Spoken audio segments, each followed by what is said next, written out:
יש לי ילדים, יש לי נכדים, יש לי נינים.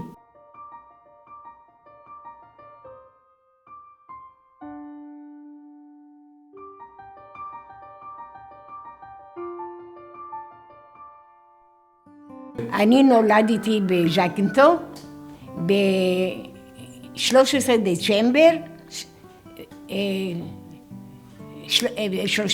13 דצמבר.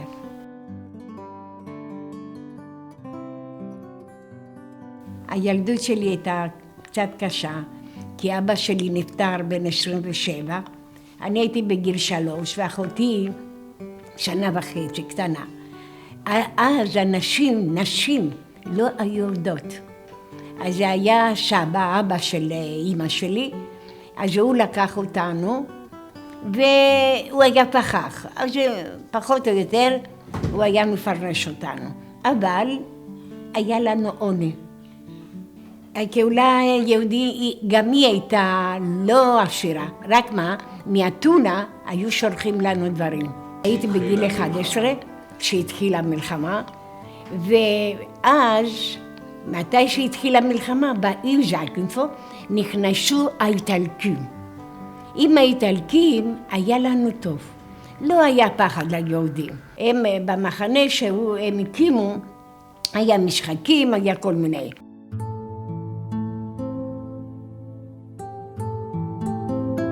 אז יום אחד שיחקנו תופשת עם משהו. העיקר, היה חייל אוסטרי. החייל האוסטרי הזה, הוא היה לפניי ואני אחריו. שרצים, עשיתי לו ככה, זאת אומרת, אני ניצחתי והוא הפסיד. אותו רגע, האיטלקים תקף רצו, תפסו אותי, הכניסו אותי באיזה מבנה קטן, ואותו, אני לא יודעת איפה לקחו אותו, וככה ניצלתי מהידיים של הגרמני הזה. בשנת 42 נכנסו הגרמנים. תפסו את ראש העיר של היוון, של האי, ואמרו לו אם רובה בראש, איימו עליו, אנחנו רוצים את השמות של כל היהודים. היינו 275 יהודים, 40 משפחות. הכומר הזה היה מאוד מאוד, איך אומרים, כמו קדוש באי. אז הוא הלך לכומר ואמר לו, תשמע, כך וכך, הם רוצים את השמות של היהודים, אם לא, איימו עליי עם רובה. הוא אומר, אל תדאג, אתה תמלך הצידה, עכשיו אני פה.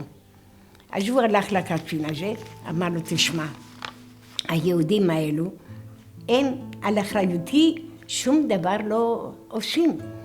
אז הקצין אמר לו, לא, יש לי פקודה ואני חייב את השמות של היהודים. מה הם עשו הכומר והראש העיר? לקחו מטפה, הכניסו מכתב בפנים והוא נתן לו לגרמנים. מתי שפותח הגרמני את המכתב, מה הוא רואה בפנים? 2 שמות. של זה ושל זה. והוא נדהם, הוא אומר, אתם מוכנים למות בשביל זה. הוא אומר לו, תשמע, הכומר, אם אתה תופס את היהודים, איפה שאתם שולחים אותם, שתינו באים יחד איתם שתשרפו אותנו. הכומר תפס את שלנו, זאת אומרת, הראש שלנו, של היהודים. ראש הקהילה. כן, ראש הקהילה, ואמר לו, תשמע, תתפוס את כל המשפחות והחוצה. היא הודיעה לאנשים של הכפרים, נא לא להרשים, ואם אפשר לעזור להם משהו לאוכל, משהו לזה. באמת, באמצע הלילה, הקים אותנו, אז אני לא ידעתי למה, הקים אותנו, עזבנו את הבתים שלנו ככה, ולקחו אותנו במקום שקוראים לו אליו לזרו. הגרמנים התקרבו יותר לשם. לקחו אותנו במקום יותר על יד הפרטיזנים, שקראו לו יוליקה. אחרי שנה, בינתיים, אני בשביל שיתנו לי משהו או לאכול או לשתות, הייתי עושה להם בובות, הייתי עושה להם נעלה. מאיפה למדתי? לא יודעת. אז יום אחד אני ואחותי וחברה, הלכנו באמצע הכביש, אני לא זוכרת על מה, בכביש רחוק מהבית. פתאום שמענו אזעקה, שמענו הקול של אווירון. איך שהאיטלקים, מה היו עושים בשביל הפרטיזנים? לא היו זורקים פצצות, מכונת ירייה. שהלך האווירון, כי הוא ראה למטה דמות כזה של אנשים, אז הוא ירה במכונת ירייה. למזלי הטוב, אני חשבתי מה לעשות. זרקתי אותם בתעלה וככה ניצלנו. כשהיה, איך אומרים, לא היה מה לאכול. הייתי אוספת כל היום כאלו קטנים. יש עשבים שאפשר לאכול אותם. עד עכשיו אני אוספת, לא משנה. ואז היינו מרתיחים, אם היה לנו שמן היינו שמים. אם היה לנו לימון שמים במים. לא היה, היינו אוכלים ככה. הגרמנים הכינו אוניות בשביל לקחת אותנו. בינתיים זה היה כמעט בסוף של המלחמה.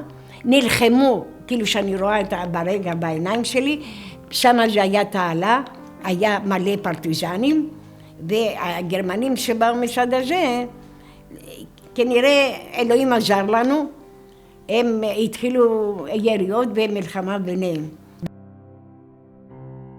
באנו ב-46, ברחנו, בשביל שלא ירגישו שאנחנו בורחים, לאתונה, ומאתונה שלח אותנו באיזה מקום על יד הים שקראו לו שוניו, וחיכינו שיבוא ספינה. 16 יום היינו בים.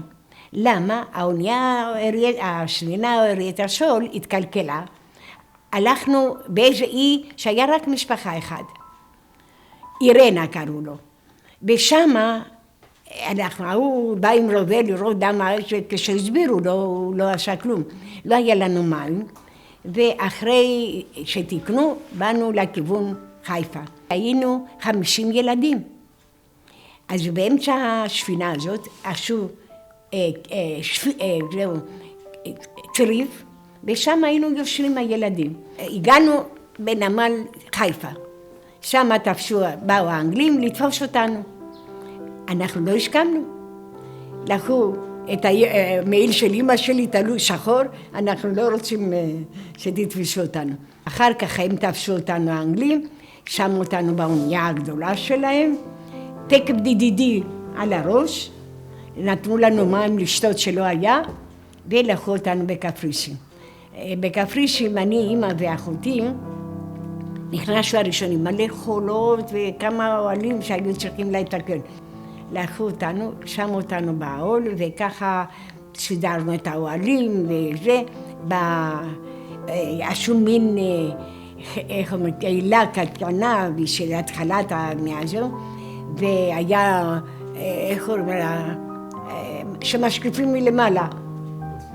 כן. וככה היינו שמסיבות, מה היינו אוכלים? קואקר ותפוחי אדמה בקופסאות. את הילדים לקחו לחוט, כאילו להרגיל אותנו להיות במקום, זאת אומרת, חיילים, אני יודעת מה. וככה, איך אומרים, עבר, זאת אומרת, בקפריסין. 5 חודשים היינו ובאנו עם הגרלה. באנו בקפריסין, אחר כך לקחו אותנו בעתלית, חודש ימים. אחרי חודש ימים, חלק הלכנו לנהלל, וחלק אני והאמא, היה לאמא שלי אח, ולקחו אותנו בבית ברחוב הקישון. 49 בסוף נולדה לי הבת. הבת הגדולה אחרי 60, הבן גם כן 55, שנת 55 הוא נולד, והבת הקטנה היא נולדה 49. תודה לאלוהים שנתן לי להקים משפחה, ילדים, נכדים ונינים. וכולם אוהבים, לא סתם, באמת אוהבים אותי ואני אוהבת אותם. בשנה שעברה באה הבת של ראש העיר. מאנגליה, מאמריקה, היא באה אצלנו בשגרירות יוון. אני הלכתי על ידה ואמרתי לה, תשמעי, אני לא הכרתי את אבא שלך, אבל אני אומרת לך, אני חייבת להגיד לך תודה אחד גדול גדול, בזכות אבא שלך אני חיה, יש לי ילדים, יש לי נכדים, יש לי נינים. מאחד נולדו כמה, וזה בזכות אבא שלך. זהו הסיפור שלנו.